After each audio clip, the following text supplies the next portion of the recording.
Hey, welcome back to 65 Drums. My name's Justin. Today I'm doing my review of two cymbals from the brand Unlock Drums and also one of their electronic cowbells. Now, these cymbals are huge. The smaller one is 17 inches across and the larger one is 20 inches across. That means it's one of only two electronic cymbals of that size I've ever played. The other one is the F-Note one. And the F-Note one has one major difference. It costs $500 and this one costs $199.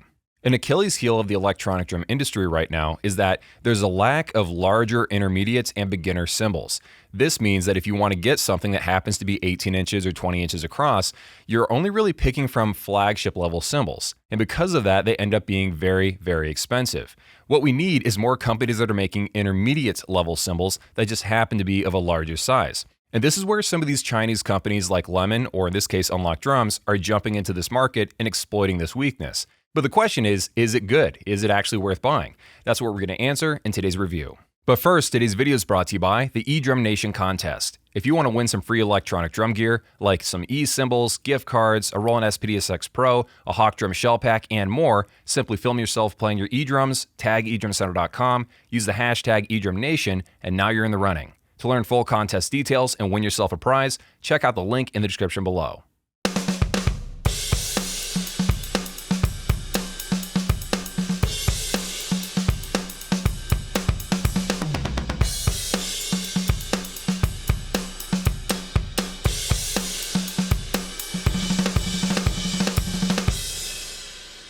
So the company that sent me these is worlddrummers.com. This is an online music store owned by Choral Music in Israel.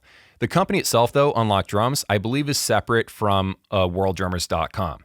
And they're owned by this Chinese company that I'll put the name of on screen. So basically, if you want to purchase these, the store that you would go through, the portal essentially, would be worlddrummers.com. And I believe they also sell these on eBay as well. Okay, so what do you need to know about these cymbals? First of all, the two that I was sent are 3-zone, so you get bell, bow, and edge, and then of course the choke strip.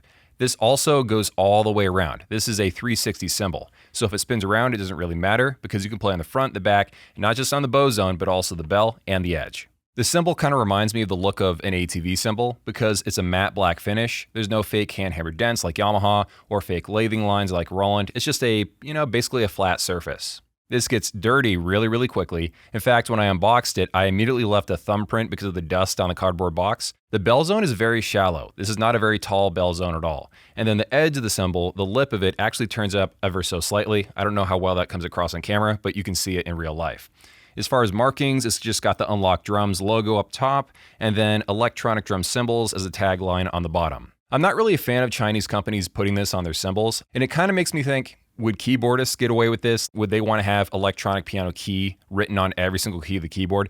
If you look at the back of the cymbal, you'll see that it's got two inputs for the ride. So bell bow and bow edge. This means it's basically got Roland style wiring, although you can also get it working with some other brands as well. Underneath the bell, you'll see a cutout for a rotation stopper, so this keeps it from spinning around.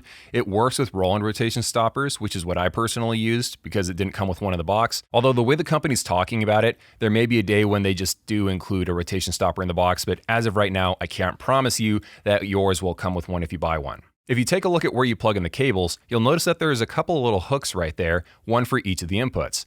In theory, this sounds like a cool idea because it can help you relieve tension, make sure nothing's pulling, and help you have some cable management.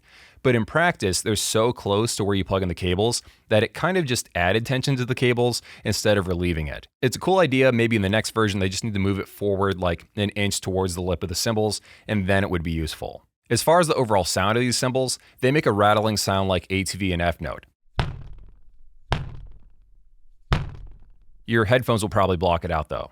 Okay, so now let's move ahead and talk about initial setup. If you don't have a current Roland module, which means if you don't have a TD07, 17, 27, or 50, you might have to remove the plate on the back of the bell and move an internal cable from port 1 over to port 2 if you're using the cymbal as a ride cymbal. Out of the box with my TD30, all the cymbals from this company have basically worked as crashes, and then when I want to use it as a ride, I have to move that internal cable to put it into what I'll call ride cymbal mode. Otherwise, if I tried to use the cymbal out of the box as a ride cymbal in all three zones, the bell and the edge zones were flipped. So I hit the bell, I hear a crash. I hit the edge, I hear a bell sound.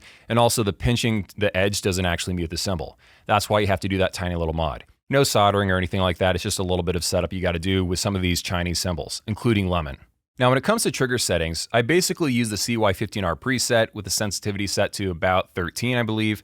And the only thing I really had to do on top of that is mess with some re-trigger cancel stuff in order to get some double triggering to go away on the lip of the cymbal. Because out of the box, if you play on the lip of the cymbal, medium level hits, not crashing into it, just playing bow hits around right there, you'll notice that you'll hit it once and it'll trigger 2 sounds. And that's because this cymbal is thin, light, and it vibrates a lot while you're playing. So that's why it introduces that double triggering sometimes.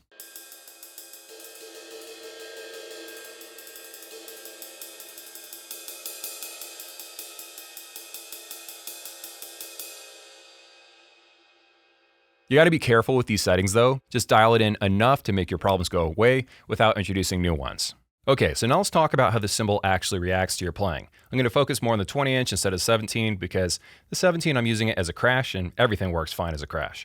So on the 20-inch, remember there's a piezo sensor here and here. So you're going to have an inch below the bell and above the bell where you have an overly sensitive area that you'll want to avoid if you're playing this with a lot of finesse. So let me demonstrate how the sensitivity changes between here to here.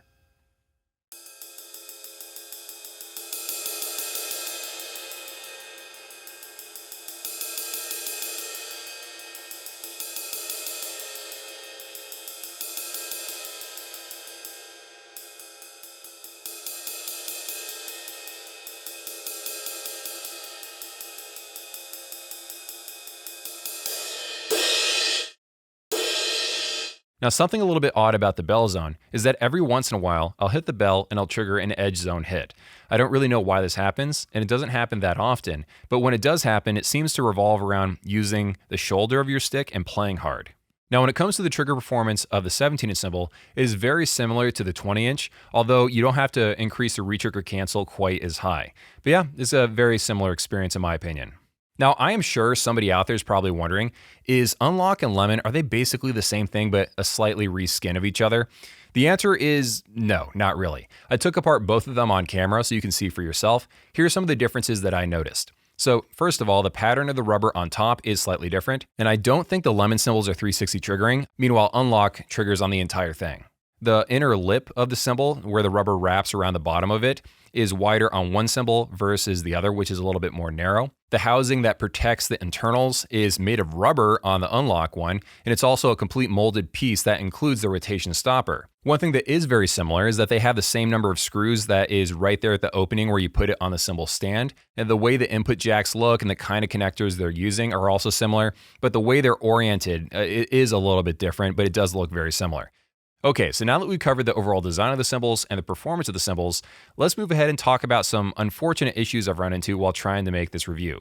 The first one is very, very minor. It's not that important. The second one, though, is very major and important. The first more minor thing is that originally I was sent the wrong version of the 20-inch cymbal. Apparently it's like an older variant that you won't actually get if you order one of the cymbals today from worlddrummers.com. So I get the cymbal in the mail, I'm testing it, I filmed the review, and it's almost done. And then last minute, I go watch a review from the Edrum workshop, and I notice that our cymbals don't match. His cymbal has 2 piezos inside, and mine only has 1. So I reach out to worlddrummers.com, I let them know that my cymbal doesn't match another reviewer's cymbal, and they come back and they say that, oh, you've got the old one, we'll send you the new version in the mail.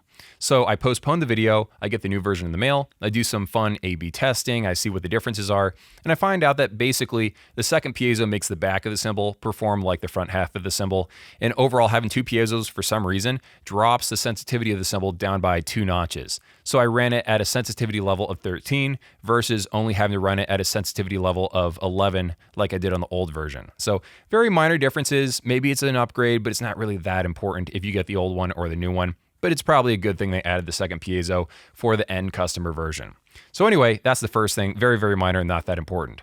The second more important thing though, is that when I got this new version of the cymbal with 2 piezos, everything was fine. I was filming all this stuff and I almost finished the video again, and then it broke on me.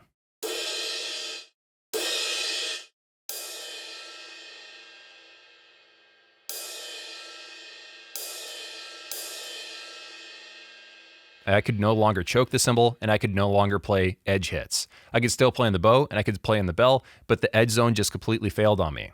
So I email worlddrummers.com to let them know about the issue. They reply, they say, do you want us to send you a third cymbal just to rectify the situation? And at this point, I had to call it a day because I didn't really need a third cymbal. I already had enough testing footage and all this stuff. I knew what my basic thoughts of the cymbals were. I can't keep pushing off the review to get a new cymbal over and over and over again. Okay, so knowing this whole situation, where does that leave this review? On the one hand, I like that these have rotation stoppers. I like the thin design. I like the rubber on top. I like the 360 triggering. I like the price tag. But on the other hand, when it comes to long-term durability, I just don't know if these can last 2 to 5 years based on my personal experience testing 3 of these for a month. That just can't be ignored when people are asking, can I trust a cymbal? And again, I don't know what the actual scientific failure rate of unlocked cymbals is. I don't know if this was just a freak unicorn event, or if it's just the fact that some unlocked cymbals break and it's just a less reliable brand. I don't really know for sure. All I know is that from my personal testing, this happened to me, and I'm just relaying that to you. Again, I'm not writing off unlocked drums. I think they have a ton of potential, but as of right now, they have a couple of things to work on in my opinion. Okay, so that's enough about the cymbals. Now let's move ahead and do a little mini review of their electronic cowbell.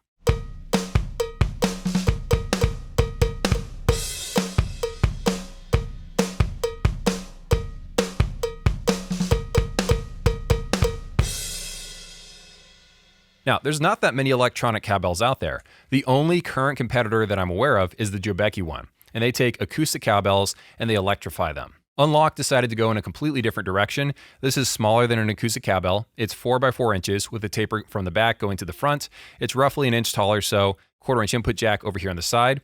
You got a rubber strike plate on top with a raised lip right here. And then the mount on the back, unfortunately, is made out of plastic. I decided to put this directly onto a cymbal stand using a roll-on rotation stopper, a piece of felt, and then the cowbell, and then another piece of felt on top of that.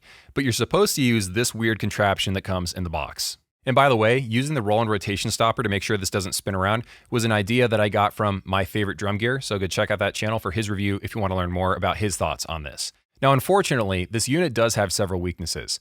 The first is that the rubber strike plate gets dense after playing. You don't even have to play it that much before the dents show up.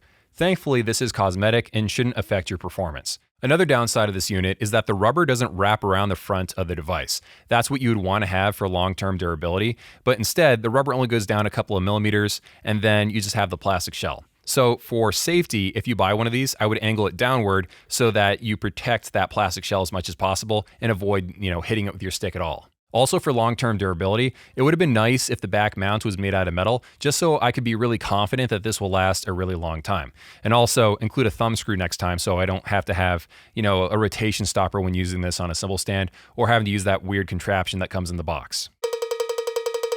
I see where Unlock is trying to go with this cowbell. It's a great idea on paper. It's a compact cowbell that you could easily sprinkle around your drum set to add different sound effects or a cowbell sound. It's a cool idea. But because of the mount the way it is and the fact that the rubber needs some work, I do think that they need to make a second version of this that addresses some of those concerns before I could recommend this. I do like the price, just overall, it needs a little bit more work in the lab.